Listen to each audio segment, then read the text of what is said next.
नमस्कार. कधी-कधी अचानक इतकी थंडी वाढते की अक्षरशः हाड गोठतात. असं का होतं? विचार केलाय कधी? तर आज आपण याच मागच्या कारणाबद्दल बोलणार आहोत. एका अशा जबरदस्त हवामानशास्त्रीय शक्तीबद्दल जी जगभरातल्या हिवाळ्याला कंट्रोल करते. हो ना, हिवाळ्यात अचानक अशी थंडीची लाट येते, सगळं काही कोठून जाईल की काय असं वाटतं. पण यामागे नेमकं काय आहे? हाच प्रश्न आहे नाही का? चला तर मग याच प्रश्नाच्या मुळाशी जाऊया. तर आजच्या आपल्या या विश्लेषणात आपण काय काय पाहणार आहोत. 1. हिवाळ्याची ही बर्फाळ पकड. 2. ध्रुवीय भोवऱ्याची ओळख करून घेऊ. 3. या दोन भोवऱ्यांची कहाणी काय आहे ते समजून घेऊ. 4. ही थंडी नेमकी पसरते कशी. आणि 5. सगळ्यात महत्त्वाचं, उष्ण होत असलेल्या आर्क्टिकचा नेमका विरोधाभास काय आहे. चला तर मग सुरू करूया. बरं, तर पहिला मुद्दा, हिवाळ्याची बर्फाळ पकड. विचार करा, शहरातला एक भयानक थंड दिवस, तापमान शून्याच्या खाली आहे आणि अंगाला झोंबणारा थंडगार वारा सुटलाय. हा अनुभव आपल्यापैकी अनेकांनी घेतला असेल नाही का? पण या सगळ्या टोकाच्या हवामानामागे एकच मोठी अदृश्य शक्ती काम करत असते. आणि ती शक्ती म्हणजे उत्तर ध्रुवाच्या अगदी वर आपल्या वातावरणात खूप खूप उंचावर फिरणारी एक प्रचंड मोठी रचना. हो, एकच कारण आहे या सगळ्यामागे. तर मग आता ओळख करून घेऊया या ध्रुवीय भोवऱ्याची. आर्क्टिकचं जणू काही वातावरणीय इंजिनच आहे हे. हो, याच प्रचंड मोठ्या चक्राला म्हणतात पोलार व्हॉर्टेक्स किंवा मराठीत ध्रुवीय भोवरा. आणि हेच आहे आपल्या त्या पहिल्या प्रश्नाचं उत्तर. तर मग हा ध्रुवीय भोवरा म्हणजे नेमकं काय? अगदी सोप्या शब्दांत सांगायचं झालं तर पृथ्वीच्या दोन्ही ध्रुवांवर म्हणजे उत्तर आणि दक्षिण ध्रुवावर थंड हवेचा एक खूप मोठा कमी दाबाचा प्रदेश असतो जो सतत फिरत असतो. बस, हाच तो ध्रुवीय भोवरा. अच्छा, मग हा भोवरा तयार कसा होतो? तर बघा, यामागे काही गोष्टी आहेत. सगळ्यात महत्त्वाचं म्हणजे ध्रुवावरची प्रचंड थंडी आणि विषुववृत्ताजवळची उष्णता. या तापमानातला मोठा फरक. मग आहे पृथ्वीच्या स्वतःभोवती फिरणं, ज्यामुळे कोरिओलिस बल तयार होतं. हवेच्या दाबातला फरक आणि हो, जेट स्ट्रीम म्हणजे वातावरणातल्या वेगवान वाऱ्यांच्या नद्या. हे सगळं मिळून हे मोठं इंजिन सुरू राहतं. आणि एक इंटरेस्टिंग गोष्ट सांगू, दोन्ही ध्रुवांवरचे हे भोवरे वेगवेगळ्या दिशेने फिरतात. उत्तर ध्रुवावरचा भोवरा अँटी क्लॉकवाईज म्हणजे घड्याळाच्या विरुद्ध दिशेने फिरतो, तर दक्षिण ध्रुवावरचा बरोबर उलटा क्लॉकवाईज म्हणजे घड्याळाच्या दिशेने.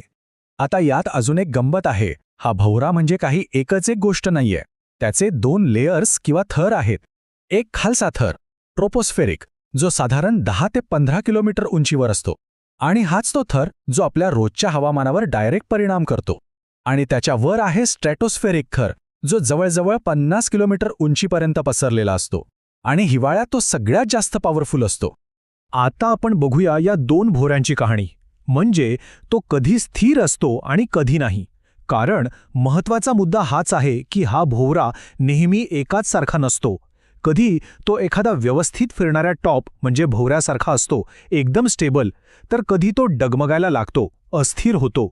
आणि याच 2 अवस्था आपल्या हवामानासाठी खूप महत्त्वाच्या आहेत. हे बघा, जेव्हा भोवरा शक्तिशाली असतो तेव्हा तो एकदम फास्ट आणि बॅलन्स्ड फिरतो. आणि त्याच्या भोवती जो जेट स्ट्रीम असतो ना, तो एका मजबूत कुंपणासारखा काम करतो, अगदी घट्ट, गोल.